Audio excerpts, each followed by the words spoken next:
So first off, it's important to realize that the pursuit of perfection is pointless. It is irrelevant. It has nothing to do with feeling happy in your life and building a life that you can really enjoy. Not only does perfection not contribute to long-lasting success and our happiness, it's also important to realize that it's often crippling and it's a really negative kind of aspiration to have. And this is something that took most, if not all, of my 20s to really understand.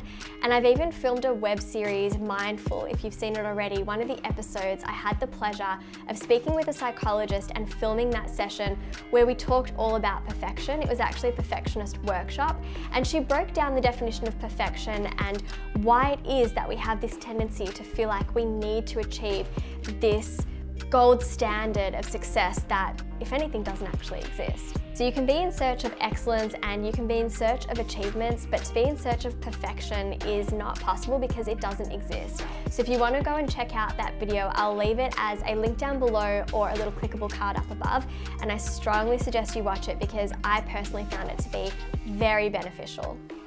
It's also important we realize that the thing about this type of external manifestation is that it can never be achieved because it's not real. So after reading up on perfection, learning about it, working with psychologists and experts, I believe that the key to long-lasting success is to embrace imperfections because it gives us the freedom of true self-expression. In fact, it's been said that the antidote to this perfect myth is celebrating imperfection.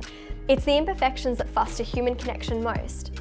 So Brené Brown, one of my favorite authors, she talks a lot about the importance of embracing imperfection. There's a book she's written called The Gifts of Imperfection. It was the first book that I read of her work, and I highly recommend you check it out as well. It's a really beautiful read and very powerful, very freeing.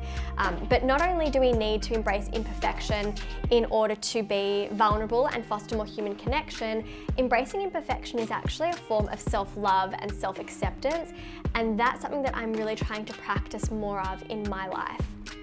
And even thinking about interpersonal relationships here, if you consider your relationship with your best friend, it's probably all of those imperfect moments that mean the most to you. All of the self-deprecating humor, or the times when things didn't go to plan, or when someone had a challenging time and they shared that with you.